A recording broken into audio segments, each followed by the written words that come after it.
Bonjour et bienvenue. Aujourd'hui, on explore ensemble un parcours assez incroyable, celui d'Anna Berner. Ah oui, Anna Burner, l'ex-joueuse de tennis devenue humoriste. Exactement. Une joueuse qui avait un sacré potentiel et qui maintenant, elle a son propre spécial sur Netflix. Ouais. On se demande comment on passe de ce rêve de sportif de haut niveau à faire rire les gens sur scène. C'est une sacrée reconversion, c'est sûr. Alors voilà, notre source, c'est une longue interview où elle raconte tout ça, ces changements de cap radicaux. Ouais. On va essayer de décortiquer un peu Voir ce qu'on peut en tirer, ouais. comment on gère l'échec quand on a misé genre 20 ans de sa vie sur un truc, Ouais. pourquoi elle dit que quitter parfois c'est une force, et c'est quoi ce calme dont elle parle, comment on trouve sa voie quoi. C'est ça. Et ce qui est frappant d'entrée de jeu, je trouve, c'est cette capacité à rebondir, à transformer les coups durs en, en énergie, en fait. Carrément. Alors, explorons ça. Allons-y. Tout commence avec le tennis, donc son rêve de gamine, elle voulait être comme Serena Williams, tu C'est vois. la référence absolue. Ouais. Et elle est réussie, hein.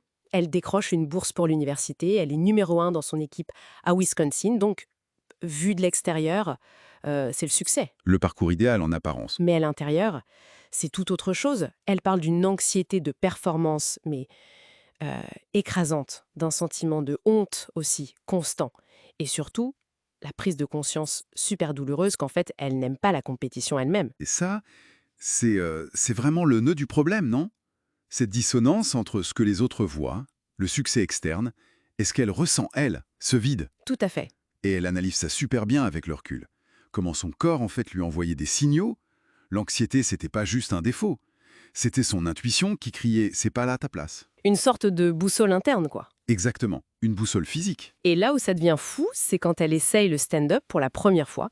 Elle s'attendait logiquement à retrouver cette angoisse qui l'a paralysée sur les cours, Bah oui, on pourrait penser. et pas du tout. Au contraire, elle ressent un calme, mais un calme profond qu'elle n'avait jamais connu. Et c'est ça qu'elle appelle chercher son calme. Pas l'absence de difficulté, hein, mais ce sentiment d'être enfin aligné. À sa place. C'est super intéressant parce qu'elle jette pas tout son passé à la poubelle.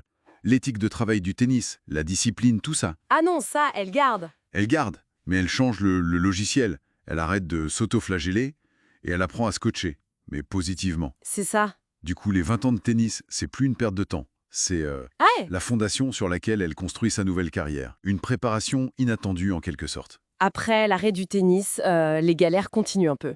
Elle se fait virer d'un job en production vidéo. Ah oui, Ouais. Et puis, le truc qui l'a marqué, c'est quand elle s'est fait sortir de l'émission de télé-réalité Summer House. ah oui, Summer House. Je vois, ça a dû être dur. Surtout la manière. Elle raconte qu'elle l'a appris par Zoom, en plein confinement. Sérieux? Par Zoom? Ouais. Bon, elle en rigole maintenant, mais sur le coup, elle s'est sentie caricaturée, elle avait plus le contrôle de son image. J'imagine. Mais c'est là que son raisonnement est puissant, je trouve.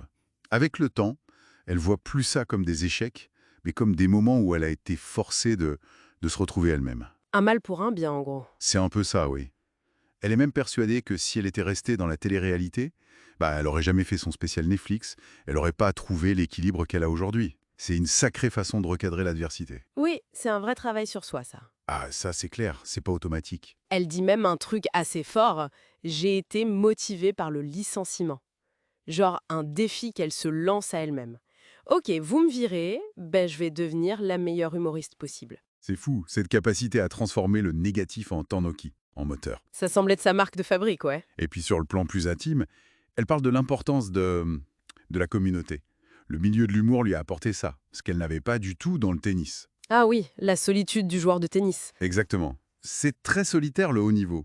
Et elle cherche cette authenticité partout, dans sa vie pro comme perso. Oui, elle fait un lien intéressant avec ses histoires d'amour. Elle avoue avoir longtemps été attirée par des hommes pas très disponibles émotionnellement. Classique malheureusement. Et elle réalise après coup que c'était peut-être pour pas être vue vraiment, avec ses failles et tout.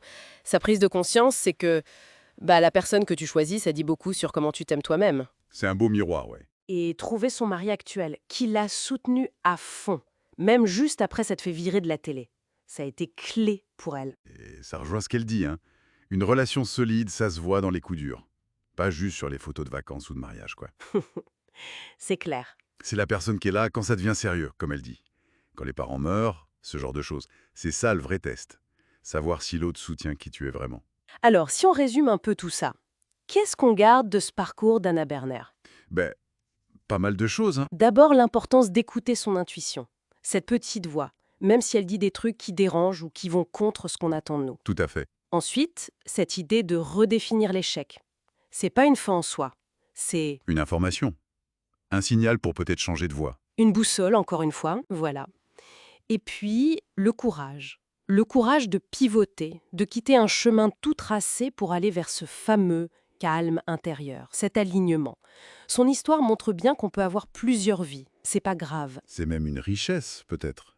Et ça pose une question intéressante, je trouve, pour tout le monde. Ah oui, Laquelle? où est la limite entre persévérer, ce qui est admirable, et, et s'acharner dans une voie qui, clairement, ne nous apporte plus de joie, plus ce fameux calme. Et si parfois, le truc le plus courageux, le plus utile pour avancer vraiment, c'était pas de s'accrocher à tout prix, mais justement de savoir dire stop et de changer, de quitter. Bonne question pour terminer. De quoi réfléchir en effet. Merci d'avoir partagé cette exploration avec nous. Merci à toi. Et à très bientôt.